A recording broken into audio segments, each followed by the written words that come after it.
Okay, hi there. In this video I'm going to talk about my FK8 Civic. It's set up that I think is almost reached its perfect state.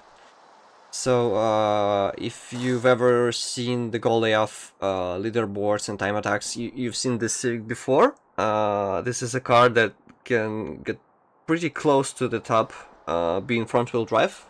Kinda proud of it. So in this video I'm going to just showcase my build, my reasoning behind putting this or those settings. So maybe it will be useful to you in setting up cars, setting up front wheel drive cars, etc. And maybe in the future I'll make videos like this about other cars that I really like, because I feel like I've invested many time and many effort in building this car. So let's start with the wheels. So I have the ultimate spacers. This is the standard anyway. I also have to mention that in the styling I put the Stredex body kit. It's a body kit that resembles those of WTCR cars. So it's not the widest. It's not the widest. It gives you enough width for the car to be stable, but most importantly, it gives you enough arch space for your wheels, because this car needs to be slammed for the track, and other body kits will just not allow you. The fenders will collide with the wheels, so this body kit is pretty much the only one that will accept 18, 19, 20-inch wheels. Oddly enough, because the stock body of this car can actually accommodate 20-inch wheels. But I took this body kit not only because of the arches, of course. I really like the the more racing style, the more racing appearance of this body kit. So anyway, you need a body kit for this car, because otherwise, if you keep the stock body, it will flip a bit, because it's a bit on the narrow side, and it's also kind of light. So we are at 1 ton 33 kilos in C5. So yeah, that's kind of light.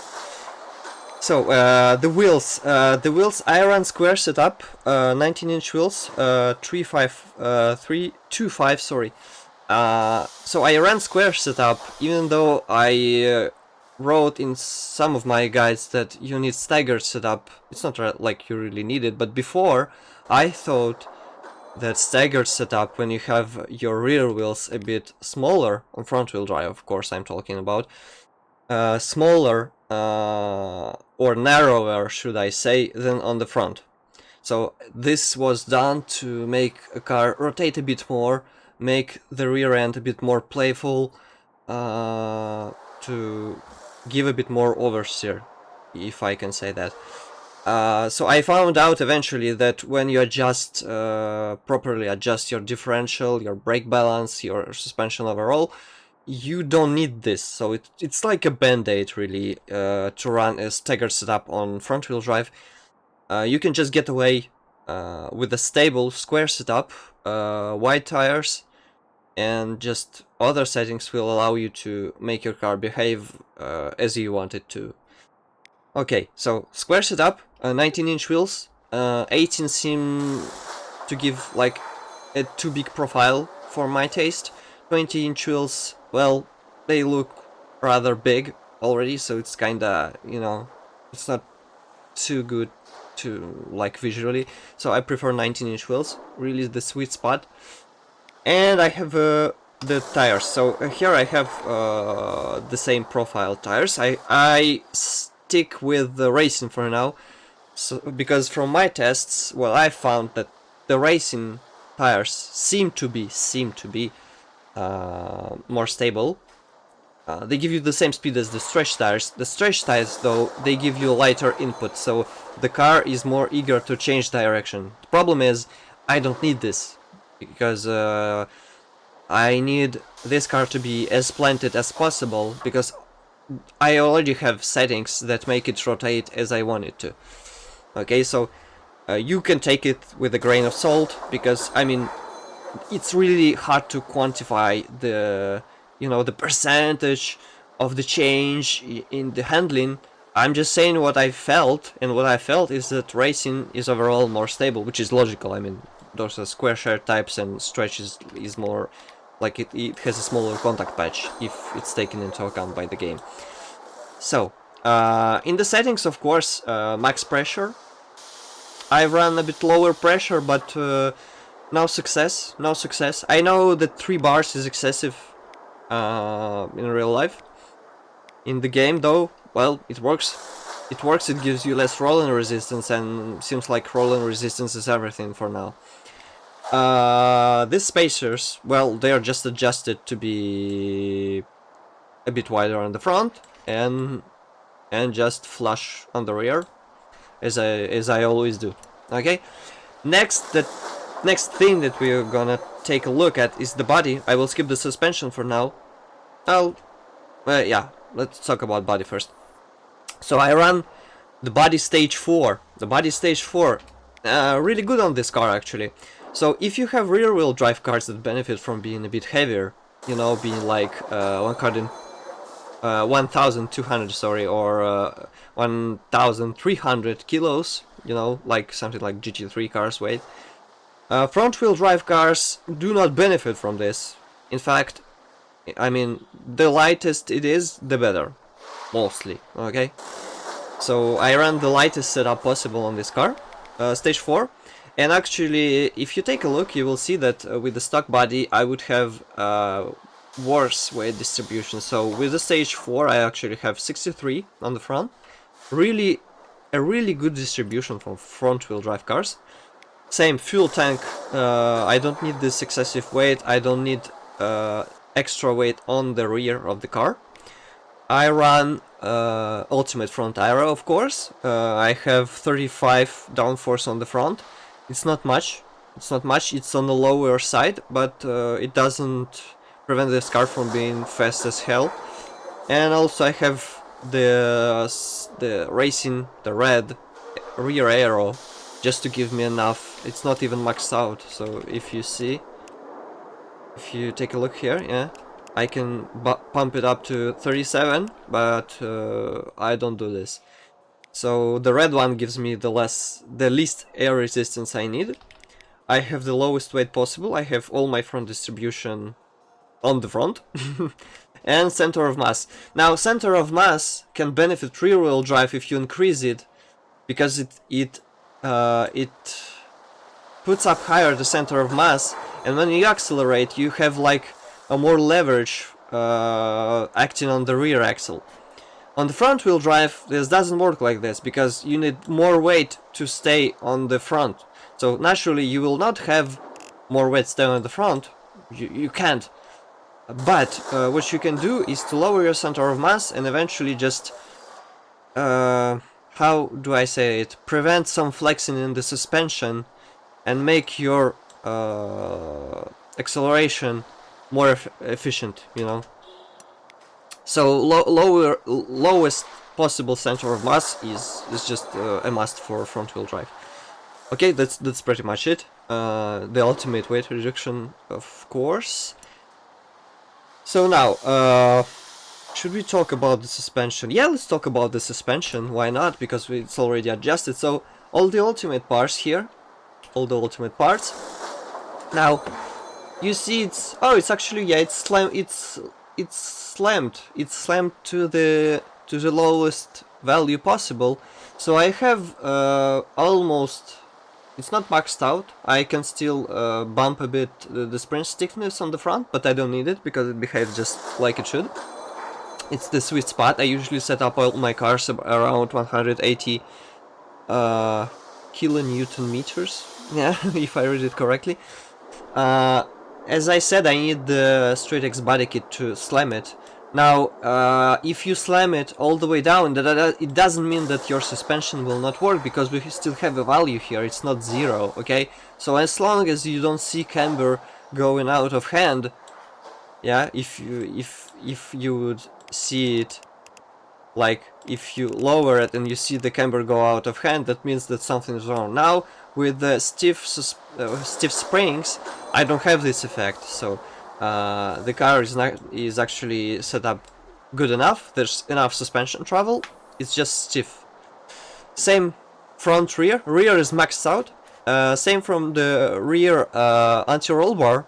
It's maxed out because I need my rear to be as stiff as possible.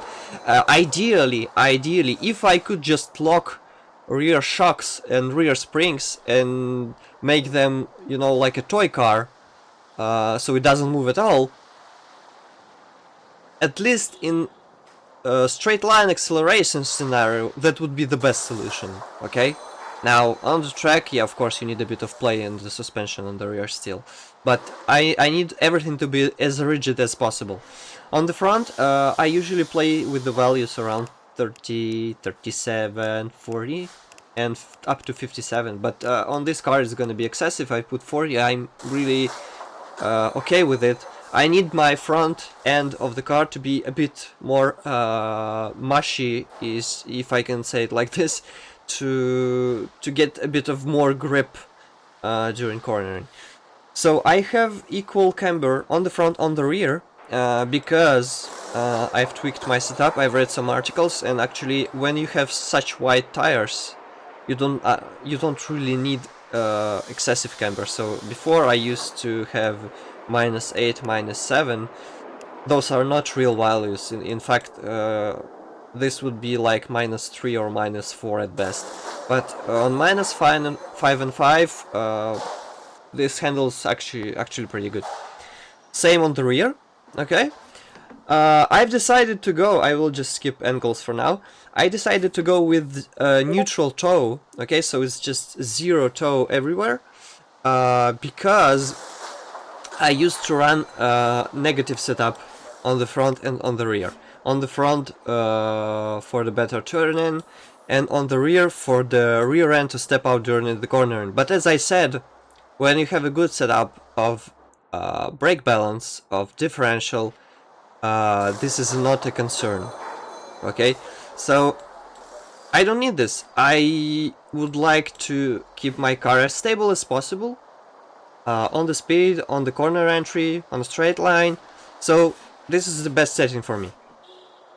And even if you like, it's a setting that you cannot really set up wrong, because if I put it slightly negative or slightly positive, it will not do much. Okay, so slightly positive will just make me a bit more stable on the straights, but will hinder a bit my turning ability.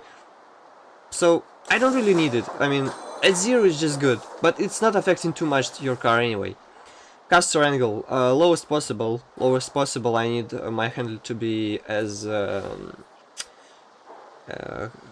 responsive as I can do it. So if I could go lower, I will go lower. Actually, 6.6 is not, in real life. It's not a small value. I mean, you have way smaller values in real life. I don't know why they limited it at 6.6.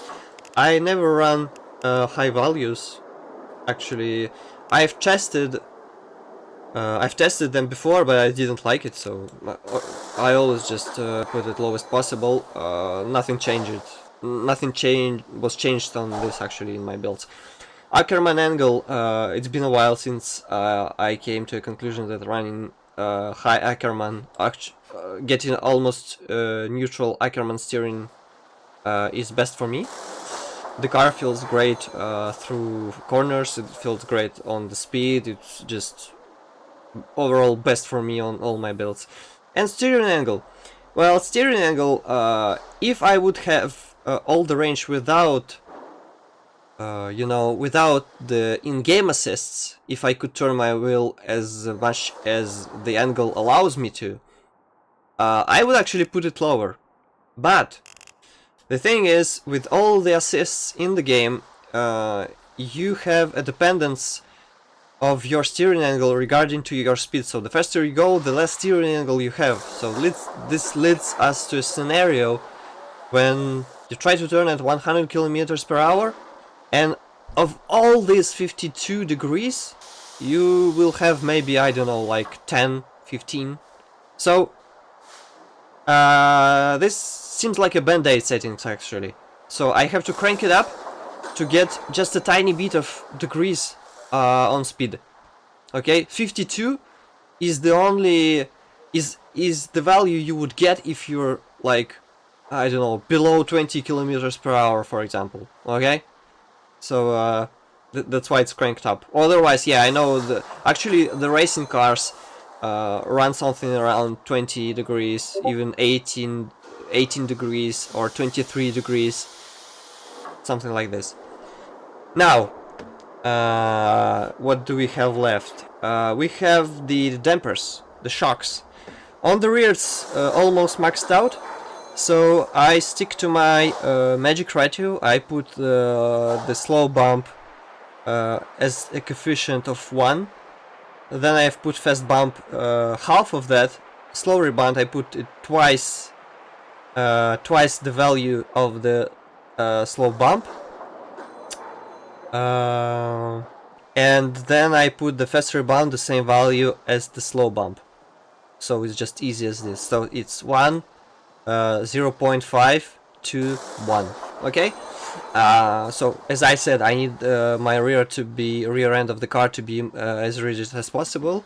On the front, I made it as the same, like following the same proportion. I have set up my spring stiffness. So okay, it's not maxed out here. It's not maxed out too. Okay, so I allow a bit of play on the front end. Okay, so it's always, for most of my builds, it's around 11,000.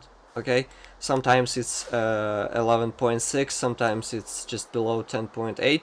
But if you saw my cars, my builds, you would see that I pretty much always run the same settings, because they work. They just work. I mean, put it a bit too high, your front end will be too rigid. Put it a bit lower, it's gonna get too bouncy, you know. So I will lose traction eventually. It's not gonna be that fast. Braking force maxed out, of course. Now, brake balance. Okay, I used to run 30 and 35. After I have adjusted my differential properly, I had to get it up a bit. So I needed to shift some of the weight on the front. Now, you can be actually misled. You would say, yeah, but you run just 40% of your brake balance on the front. That doesn't make any sense. You have most of your weight on the front. But the thing is, you already have 63% of your weight on the front of your car. So chances are those 40% of brake pressure, of brake balance, coupled with all that weight of 63, and especially since when you brake you have even more weight on your front end, it's actually still more effective than the brakes on your rear. Okay, so 60% of the brakes on your rear with 37% of weight distribution would be actually like less powerful for the braking. So the front will still play the biggest role in the braking, but the rear end, with this setup, you can control how it will step out. Will it just slightly step out and turn your car just enough for you to make a corner, or if you brake, the rear end will just snap and, you know, like send you, you know, in the barrier. Okay, that's the difference. Okay, not only this, but this plays a huge role. Like, this setting is really just, it's huge in how your car will behave, because most of your time you will be spending braking and turning anyway. Okay, so that's pretty much all for the suspension. Now, what should we see next? We've already seen wheel, suspension, body. Now let's go for the transmission. And the first thing we will take a look at is the debate I had with this car particularly. So you have T60, the stock one of this Civic. Okay, the thing is, it has 6 transmission losses stock, and when you apply, I will not just put it right now because I don't want to run out of gold because of this, but just trust me, you can try it yourself. When you put all the ultimate parts on this transmission, the stock one, you have 2% transmission losses. When you put T50S and put all the ultimate parts, you have 3% transmission losses.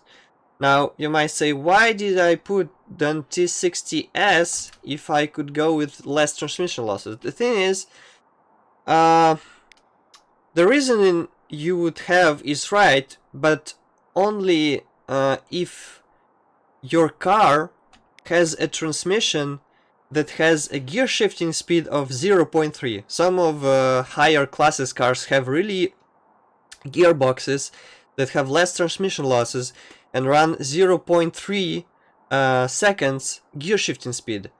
So it's not a lot bigger than T50S, it's pretty much the same, because T50S has 0.25. So the difference is negligible.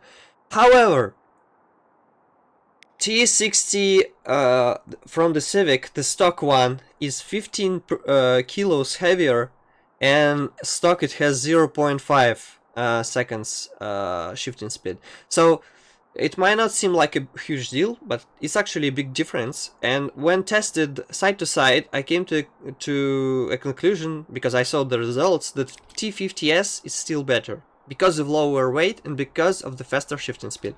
So this 1% of the transmission losses on the T50S, that additional 1%, is not making such a difference as the weight advantage it provides.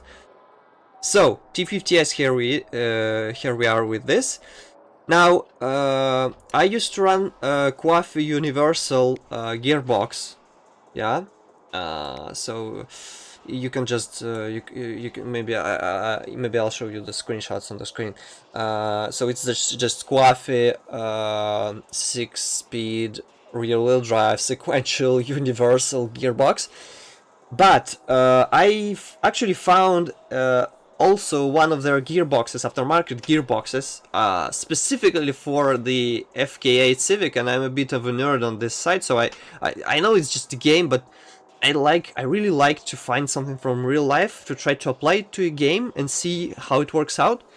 And so all of these values you see is just taken from that specific gearbox from Coafi, especially for FK8 Civic, and it works great. It just works great. So you have, I will show it you on the screen.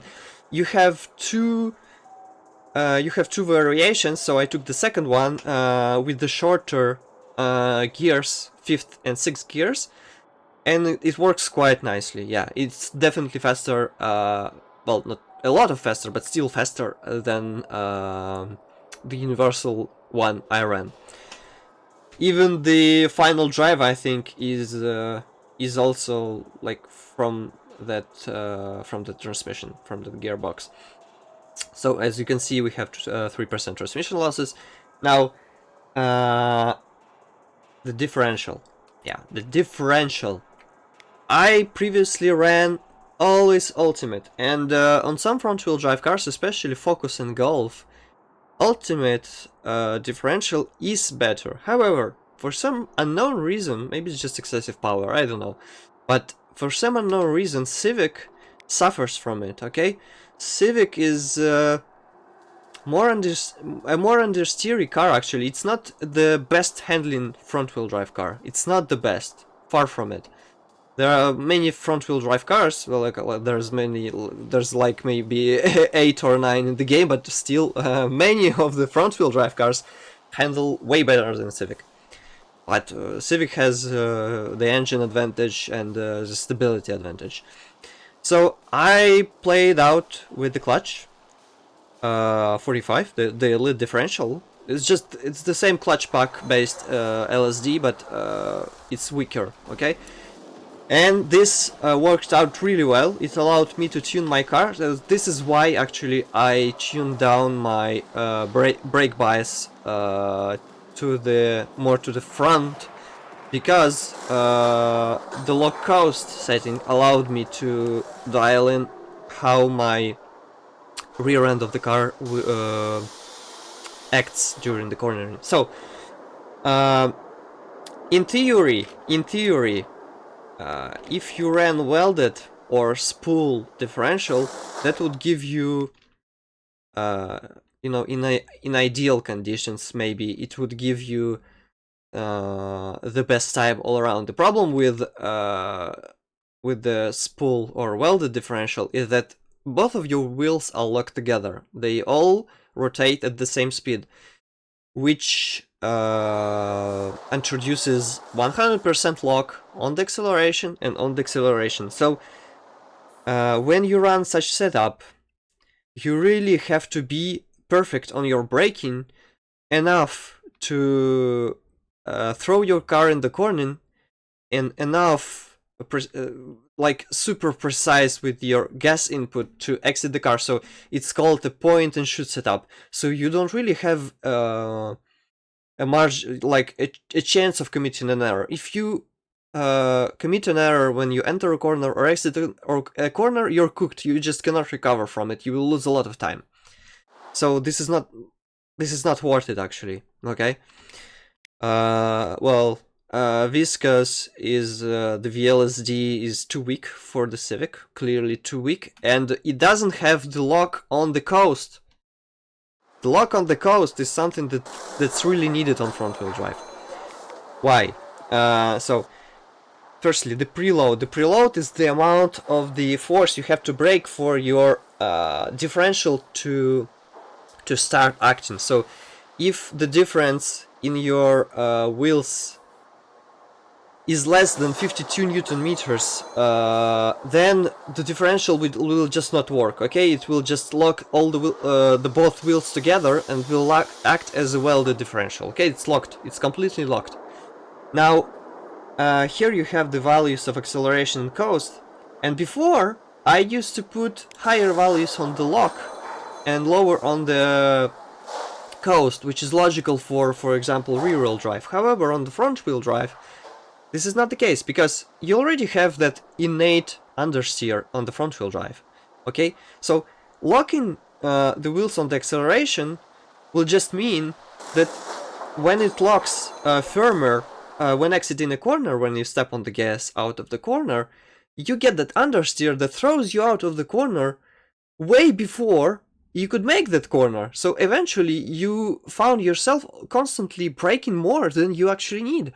So running low values of the lock acceleration allow you to enter a corner and exit it really gently while going full throttle. It allows just enough slip to complete the turn, but it still drags you out really nicely out of the corner, so you're not losing this ability to, you know, just press the gas and go straight.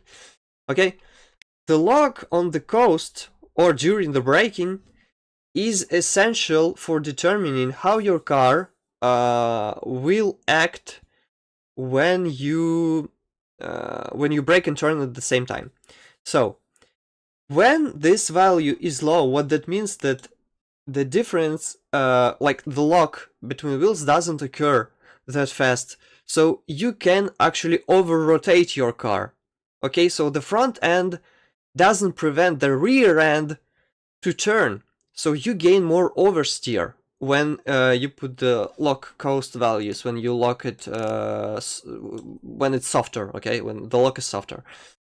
When you put high values, your rear end cannot over-rotate itself because the front wheels are still have some kind of connection between them. Okay, so they do not allow the rear end to rotate. So if you imagine your car, just, you know, so the pivot of your car is basically the front axle, okay, and the rear the rear end is just, you know, it rotates around the front axle. So the more you have of the lock on the coast, the less your rear end want to rotate around this that pivot. Okay, so naturally, when I dialed this a bit higher, okay, so this is higher than, well, not completely higher, but well, actually, yeah, when I switched to the elite differential, it became a bit lower. So my rear end started to rotate more, so naturally that's why I had to bump up the brake balance and switch it a bit on the front. Because when it was on the rear end was rotating too much around the front axle, around that pivot, and I also had more brakes on the rear. So yeah, the result was that the car was too tail happy. So the more I put the brake balance on the front, the more car wants to be, the more weight shifts to the front. Like, no, it's not correct to say that. Yeah, not like more weight shifts. You have the more braking force on the front wheels, so it's harder for the rear to rotate around this. Okay, and the lock on the coast acts also like pretty much by the same principle, so you get the idea. Yeah, so yeah, so lock on the coast is more important than lock on acceleration.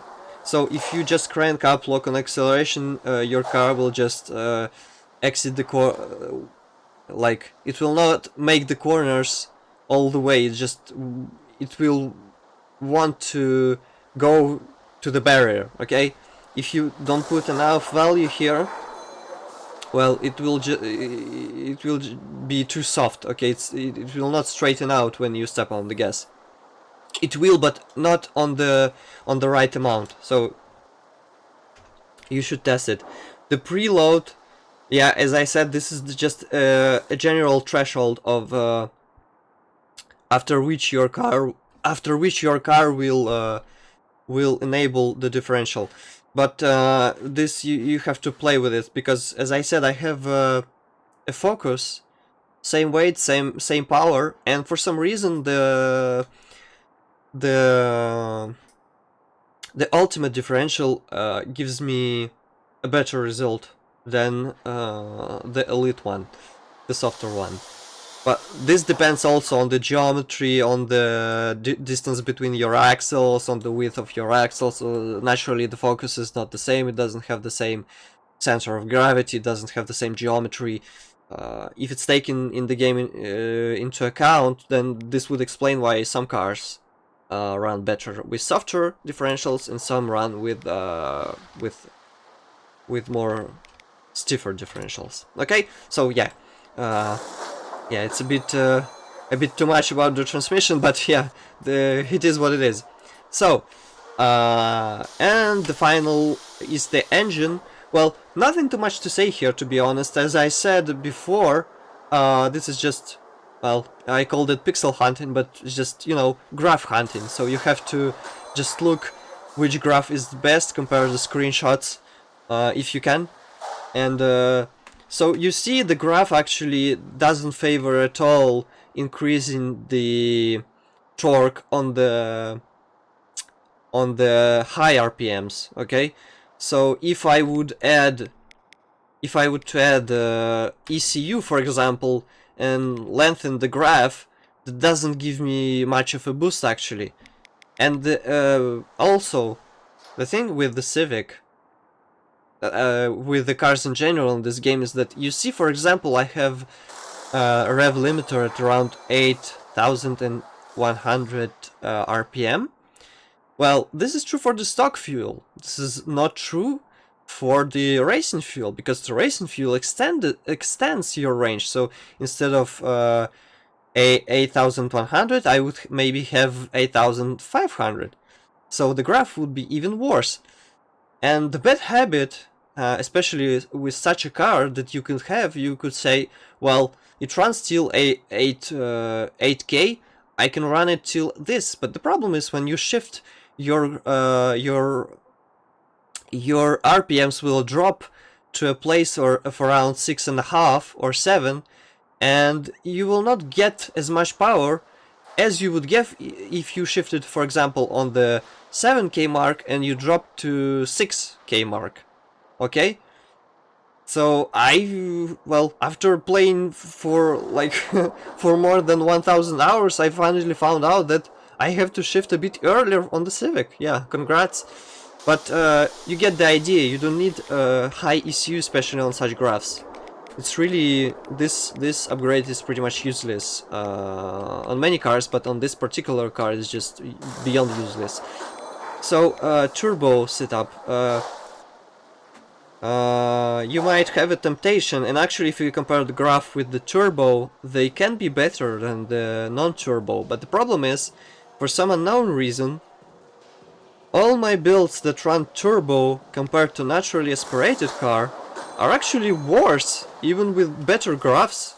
So no really reason to put it on this car. It's naturally aspirated, even though in real life it's not naturally aspirated. It's a turbo car, but for some reason in the game it's naturally aspirated. So it works well that way. No need for the turbo. It's really, well, mostly useless upgrade unless you really just need more power because your car is too light and too underpowered. So highest camshaft ultimate because I had space for this, and I compared the graph with and without, and this turned out to be better. Ultimate intake, elite fuel system. Cylinder head and engine block on ultimate. This is a must-have. This is a must-have even for other classes C4. I also run these two parts. It's essential for this car because you have a lot of impact on lows and mids. This car on mids is just spectacular. Like almost 500 Newton meters on medium, and I'm in C5. Like not many cars have such values actually. The engine is just, well, the engine is too good. One of the best, really one of the best engines in the game. And, yeah, elite and ultimate exhaust manifolds and exhaust. So, not too much to talk about here, really. It's just, you know, see what's best for the graph. That's what I did. But that point about shifting earlier is a huge deal breaker actually on Civic. It really makes it way faster. If you rev it up till 8K and higher, you lose a lot of power. So that's pretty much it. This is the full explanation of my Civic setup. In details, why I run this, why I run that. I hope it was somewhat useful to you, and maybe it will help you out with your builds, or you can just copy this build and try it out. As I said in the beginning, I think this build is just near perfection. So yeah, hope you enjoyed it. Thanks for watching. Bye.